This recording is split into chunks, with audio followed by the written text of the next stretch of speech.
Hey, I'm Anthony Torre, and I'm hanging out with Rob on Front Row Live. I'm curious. Back in 2013, you did an interview, and you said your music, which you were also working with Desmond, was pop electric in like the style of Enrique Iglesias. And then listening to Paradise, it's actually a rock track. Change, right? Yeah, just a little. I mean, did you get, what happened? Did you get sidetracked? Like, what was that change, or why did you choose to do that change? That's a great question. I mean, I think every artist kind of evolves, and starts to grow more and more and into doing what is more authentically them and doing what they would really, really love to do, Initially, I mean, that was fun. Like, I had a blast doing that stuff. I'm not going to deny that. Like, I had a blast doing that. And the majority of actually what I recorded that was in that world, we never released. But, we started the band, I'd say 3 years ago now. I grew up listening to like Disturbed, Linkin Park, Nice. Korn, you know what I mean? And so Desmond Child and I co-wrote all the songs on the record, and we just kind of realized that was what we really wanted to do long term. Right. Like in 20 years from now, what would I still want to be singing? Right. It's stuff like Paradise, you know what I mean? That definitely makes sense. So that's how we started, shifting towards that route. And with Desmond, you've been with him for a while. Yeah. How did you guys really connect, and what is it about him that you guys have stayed together since then? Yeah. Desmond has been just an incredible mentor for me. He took me in when I was 18 years old, and we started writing together. I got to go to Cuba with him and work with a couple artists there. X Alfonso, we shot a music video out there for a song called No Te Entiendo.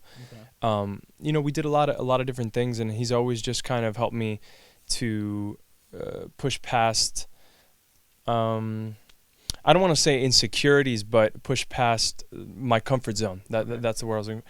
My comfort zone, and kind of help me expand like what I think is actually possible for myself. And so he's just always been there every step of the way, kind of guiding me. And he's been in the industry now for, a minute. It's been a minute. And so he's got like crazy wisdom, and that's like invaluable. So just to have that, and yeah, we're good buds. We get along well. So yeah, it's cool. And you said you guys have been co-writing this debut album that's about to drop, or dropping for 2018, right? Yes. Yeah. And it's Matador. So what have these co-writes been like? Like, what is it like working with him as you're writing your material? And from that, what are you picking up from him as you guys are creating new songs every time? Yeah.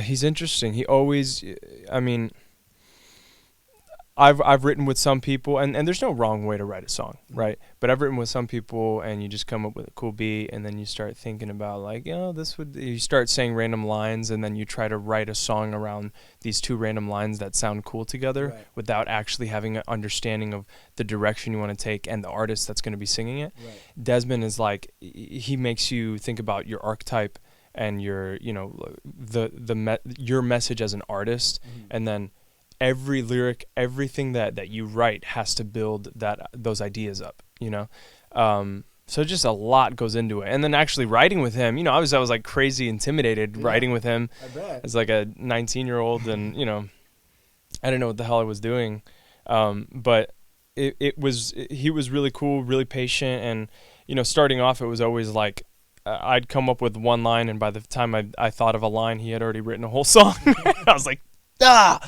dang it. So, it's been cool. It's been cool, and I think it's sped up my development by like 3 years have been like 15 years. Right. You know what I mean?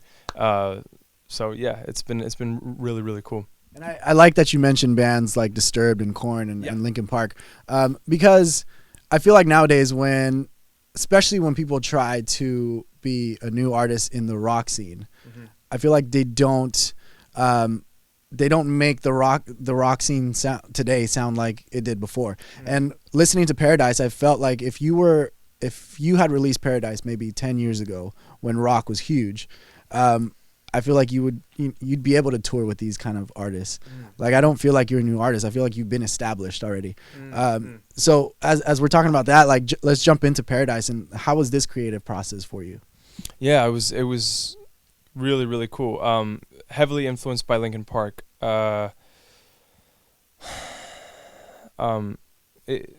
We wrote it with Jody Marr, Rob Wells, Desmond Child, and I, and it was just a really cool experience, and we were all kind of coming from different places when we wrote it. For me, it was about a significant incident that happened in my life when I was about 10 years old. I had a close family friend commit suicide, and so it was just kind of, and he wasn't well mentally, so for me it's just kind of about his mental state, where he was at, you know. He kept thinking that, like, if he was gonna actually be happy and be free, he had to do that. Right. And so just kind of, for me, that's what that song is about, and that struggle of, you know, the battle on earth and the battle of real life, and then, you know, fantasizing about paradise. And then also, I mean, look at the state of the world where it's at. Right. You know, it's crazy. We're so lucky here in the States. It's like, it's stressful to look at the news.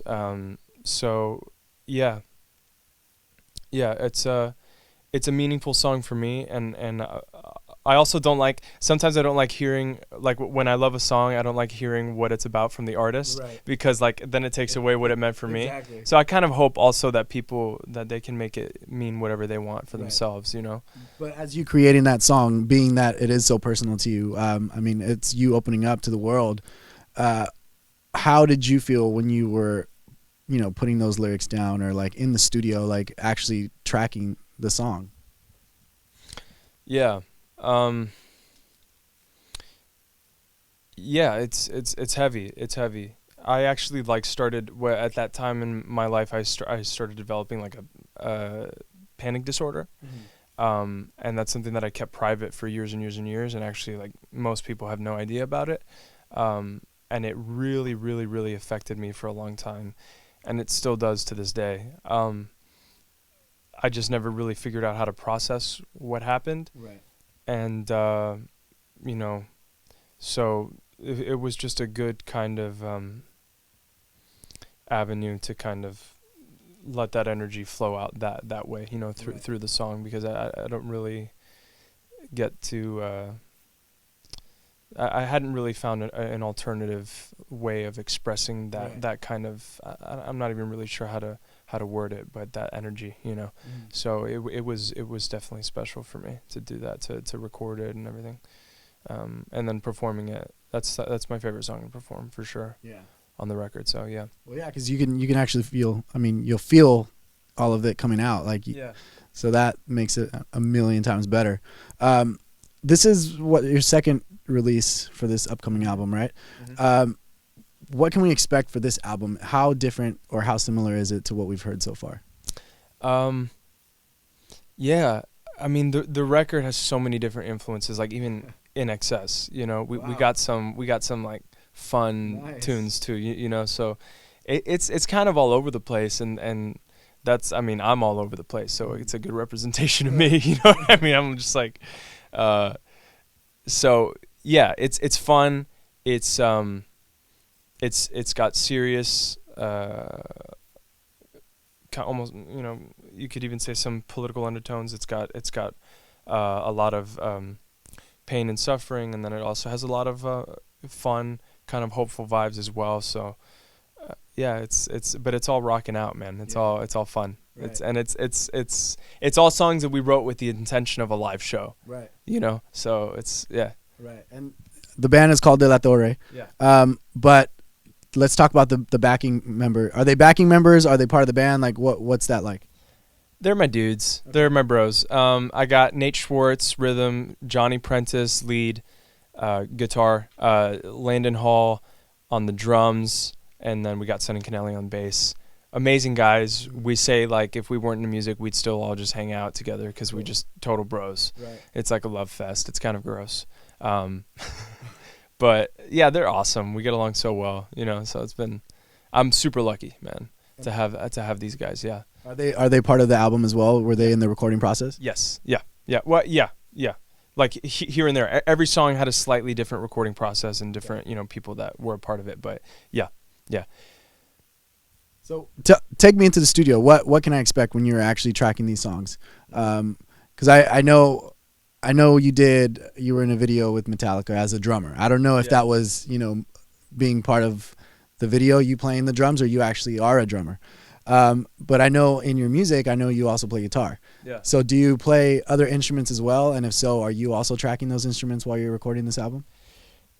I would if I had a bigger ego, but I'm fully aware that there are much better musicians than I am. So I let the other guys do it, I do play the drums a little bit. I played the drums, and the Metallica video was actually a promotion for the Lords of Chaos film that I'm in. But so it looked real. That's why. I actually learned the song. I had to learn the song. So drums is not easy. That's too many movements. Yeah. I know. I gotta say, the next day I couldn't even brush my teeth. I'm not joking. I could not lift my arms the next day. So I got mad respect after that experience for all drummers, man. Right. That's a full body workout. No joke. Yeah. Now, as you're creating this album, how different is it from the music that you did before, the pop electric music? Mm-hmm. Is it a different process that you're doing? Going into the studio, is it a different process as you're writing, as you're tracking, as you're recording? Mm-hmm. Yes. I think before it was more focused on the track. It was more focused on the production of the track, like coming up with the beat, kind of like what I was talking about before. Right. Now it's much more focused on the lyrics and the melodies before we even start making. We don't even make a beat. We don't do nothing until we have the melodies and the lyrics down, and then we kind of score that with the production and the music. Nice. Yeah. Now, how is it possible that a band that only has 2 tracks out opened up for Bon Jovi? You gotta kill how did that happen? Yeah. No, what happened was we submitted to, because Bon Jovi, they were doing a contest, so we submitted, and we got chosen and we got to do it. We were like, okay, great, sounds good. And that's not your first show though, is it? No. It was our first arena gig though. It was our first, which was insane. Opening for Bon Jovi. Yeah, it's no words. And they were so cool, man. They were so welcoming and really, really, really nice. So, yeah, very, very grateful for that. And, getting to perform in an arena for the first time, it was exactly what I had imagined it would be like. Right. You just say, San Diego, and then and you're like, what is this power? Well, that and the music that you're writing is made for arena. Yeah, exactly. So it goes hand in hand, yeah. Yeah, exactly. So, hopefully next time it'll be you guys opening up for Linkin Park. They do have a few tours coming up. Listen, I would love that. I would love to just get them coffee, I love those guys. So, yeah. That would be awesome. That sounds good to me. So what can we expect for this album? How soon can we maybe expect it? Or where are you on this album right now? Are you still recording? Are you still writing? We are about done. We got 12 tracks done. We're working on about 2 more. Mm-hmm. We hopefully it'll be out by early next year. Yeah, that's what the fingers crossed on that. Yeah, that's what I'm aiming for. Yeah, it's been 3 years in the making. So I kind of so I kind of have an idea for you. Yeah. When you decide you guys are ready to do that headliner. Yeah. I think your friend Justin Bieber should open up for you. And you should bring that back. Idea ever. Yes. I think you need to bring that back. You might have to shave the hair though, but No. It's perfect. I'll just put a wig on. We'll play Baby, a rocked up version of Baby. Dude, we got that, man. No more kid parties. This will be in the arena. You're acting it's not parents hiring you anymore. Exactly. It won't be awkward and scary, It'll be totally legit. Right. Yeah. Now you have so many things going on. You have the music that you're working on. You are working on multiple films that are coming out. Mm-hmm. You were just with Johnny Depp for the new Pirates movie. Mm-hmm. How do you really balance all of this stuff and still be able to focus on your debut album? Yeah, listen. there's so many people that work way harder than I do. You know, I can't complain. I'm just grinding and doing my thing, right. You know, and I'm just grateful that I get to be able to do both, you know. So I'm just focused. I'm doing the thing, and I don't take weekends off, and I just I got my family to kind of give me that emotional support, keeping me grounded and stuff, and yeah, just keep, you know, chugging along, right. just doing the thing, man. Yeah. And congratulations on the Pirates movie. Thank you, man. I was watching the movie, and it's funny that I actually am here with you today because I watched the movie, and as soon as your part came up, yeah. I swear I told my friend next to me, I was like, I feel like he's a musician, and I need to find out who it is. And then like 2-3 days later, I get an email. Yeah, I was like, I get an email, and I'm like, wait a minute. So that was cool. That's awesome. Yes. No, it was an incredible experience, man. And I was a huge Pirates fan growing up, and Johnny Depp fan. And you know, the moment I got the audition, I was like a little girl. I was just like, what? I'm gonna get to audition to be young. You know, I was just like so excited. You know, so yeah. I'm just so grateful for that opportunity. It was so cool. Maybe with that, you should maybe start talking to Johnny Depp to help you in that new album. He's a guitar player. Very true. And he has some good vocals, so if you need, you know, some kind of feature. Does he sing? I've never heard him sing. He doesn't like sing officially, but like I've heard him. It's like on the DL. Yeah. It's on the okay. I've seen his show at the Roxy with Hollywood Vampires, and I was just like, wait a minute. Yeah. I'll tell you, man. I'm the whole time I worked with him, I just wanted to turn to him and be like, I love you. But I couldn't, you know, I kept my cool. Right. I did my thing. But yeah, dude, he's just one talented mofo. He's ridiculous. It's awesome. And it was not disappointing meeting him. You know, a lot of people say it's disappointing when you meet your idol. Right. No. He was just as awesome as I thought he'd be. He's so cool. So the album Matador comes out real soon. What are the plans for the summer? Can we expect some live shows here in LA? Yes, yeah. We're gonna start booking some gigs soon. So yeah, it's gonna be happening. So we'll be in touch. Awesome. That would be amazing. And for the Latin fans out there, ¿por qué deben de ir? ¿Qué pasa? ¿Qué pasa, familia? ¿Por qué deben de escuchar tu música, tu nuevo sencillo Paraíso? Porque es una canción muy especial para mí. Significa mucho. It rocks, man. There you go. I like to think so. Awesome, dude. Well, I look forward to the album. I look forward to the live. Thank you, man. The live show. You guys be sure to check out Anthony. His socials are available. Or no, not his socials. His new single is available now, Paradise. And it's a music video, actually, right? Yes. I made it myself. So make me feel good and go watch it, please. I have no other reasons to give you. Just go do it. Thanks for watching here on Front Row Live.